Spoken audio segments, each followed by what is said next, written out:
J'ai toujours voulu mettre mes compétences au service d'une bonne cause. Donc si j'avais été boulangère, j'aurais fait du pain pour des gens qui n'avaient pas à manger. Il se trouve que je fais de la communication événementielle et des relations publiques. Et j'ai décidé de monter cette course qui existait partout en France, mais qui n'existait pas à Montpellier. Donc il y a 5 ans, en 2009, j'ai décidé de monter la Montpellier-Rennes. Alors comment ça se passe quand on a comme toi une réputation assez rock'n'roll? Comment on fait pour pouvoir monter tout un projet comme ça et avoir une crédibilité et un soutien surtout de la part d'autres personnes?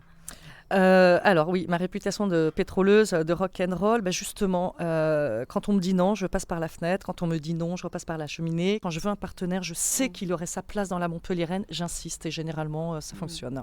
Est-ce que tu aurais un meilleur souvenir ou une rencontre vraiment qui t'a marqué sur les 5 années, ou un souvenir plutôt drôle ou un mauvais souvenir, carrément? Alors ce sont des bons souvenirs, mais ce n'est pas drôle.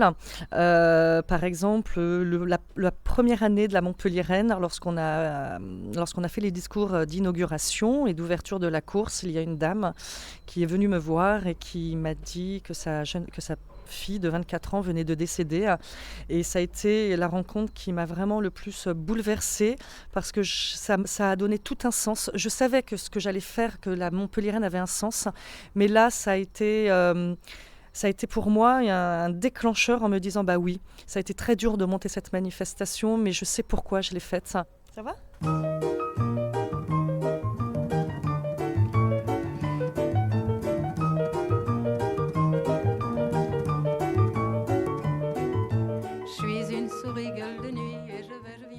Cette année, il y a pas mal de parrains et de marraines qui sont là pour la course. Est-ce que tu peux nous les présenter ?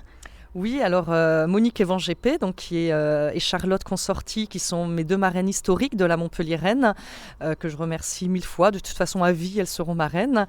Et puis j'ai rencontré Dadou lors d'une soirée, et un moment aussi un peu rock'n'roll. Et j'ai demandé à Dadou de venir, d'être parrain. Il a été assez étonné, et puis il m'a demandé si on verrait plein de seins. Je lui ai dit oui. Donc il a accepté d'être parrain. Et Renaud Lemaire, je le remercierai jamais assez. Renaud Lemaire, ça a été une demande spontanée de sa part. On a un ami en commun, et l'année dernière il est venu complètement incognito. C'est quelqu'un de très simple, de très discret, même moi je connaissais pas sa renommée, et lorsqu'il est venu, il nous a offert 10 tableaux de son manga, et je lui ai demandé d'être parrain de cette manifestation, et il a accepté de suite.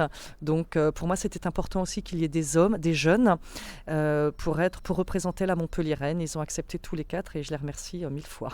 Et ça, c'est une chose qu'une femme n'oublie pas.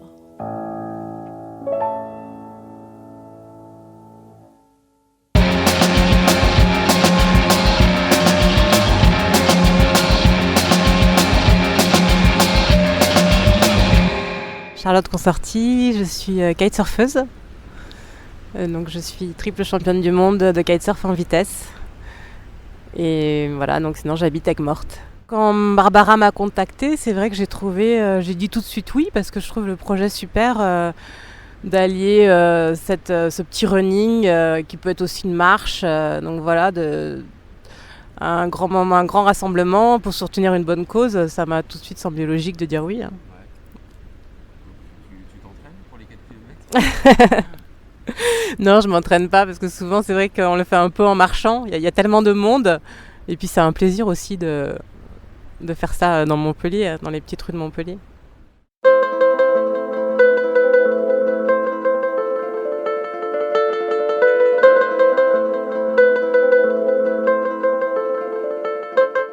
Alors, David Bionomo, dit Dadou, dessinateur de bande dessinée, caricaturiste. Je suis né à Montpellier, j'ai 32 ans depuis un mois. Oui, je connaissais la course, parce que c'est quand même un des gros événements de Montpellier. J'ai fait une soirée une fois avec Je dis tout, et je dédicaçais ma bande dessinée sur Nicolas. Et Barbara est venue, elle m'a dit que son mari adorait la BD, qu'elle aussi.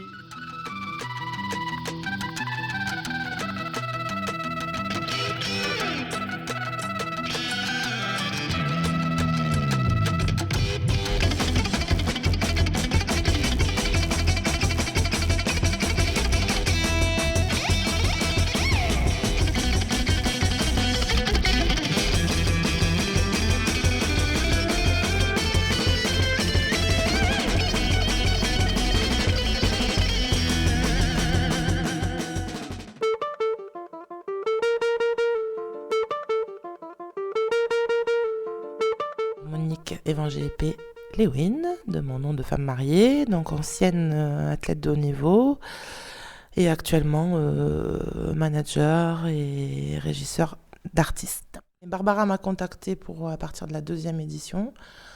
Je ne connaissais pas Barbara, elle ne me connaissait pas non plus, hein. Elle avait attrapé mon nom par hasard, parce que c'est une grande sportive.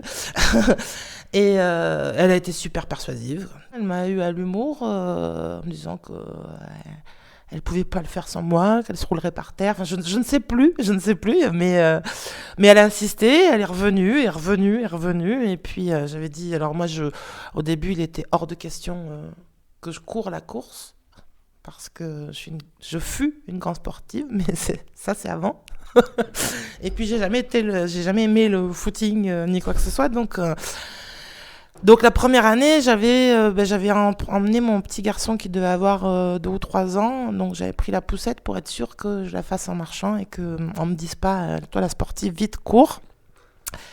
Et puis les années suivantes, je me suis prise au jeu et je les ai courues à chaque fois. Donc la seule course de l'année pour moi, directement 4 km. Donc c'est juste n'importe quoi. L'an dernier, j'ai eu du mal à monter, remettre les médailles sur le podium. Je tenais plus debout. Mais voilà, je crois que je vais encore faire ça. J'avais prévu un entraînement sur 2 mois et j'ai fait un footing sur 2 mois. Donc je vais encore souffrir.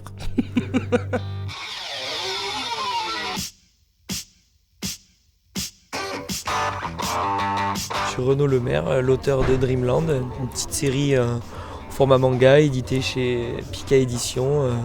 Il y a 12 tomes aujourd'hui et voilà, l'histoire se passe à moitié à Montpellier. Moi j'ai grandi avec ma mère et ma sœur, donc j'ai été élevé par des femmes, donc voilà, je sais ce que c'est. Je vois ma mère aller au dépistage et tout, donc c'est important. Et puis dans tous les cas, ça reste toujours une bonne cause. Malgré le thème qui peut être assez lourd, ça reste joyeux. C'est vraiment très festif, tout le monde vient en famille. C'est vraiment souvent que des groupes de dizaines, quinzaines de personnes. Donc n'hésitez pas à vous motiver, à motiver vos potes, vos familles, de dire c'est l'occasion, tiens, on a toujours dans nos familles des « Ah, j'aimerais bien courir et tout », là c'est l'occasion de se dire ce week-end-là, on va se taper 2 petits kilomètres tous ensemble, on va rencontrer des gens, on va boire des coups parce qu'après il y a jus d'orange, tout ça, une petite rose pour toutes les femmes et tout. Donc en tant que Montpelliérain, si on n'a rien à faire ou c'est obligé de venir, il faut.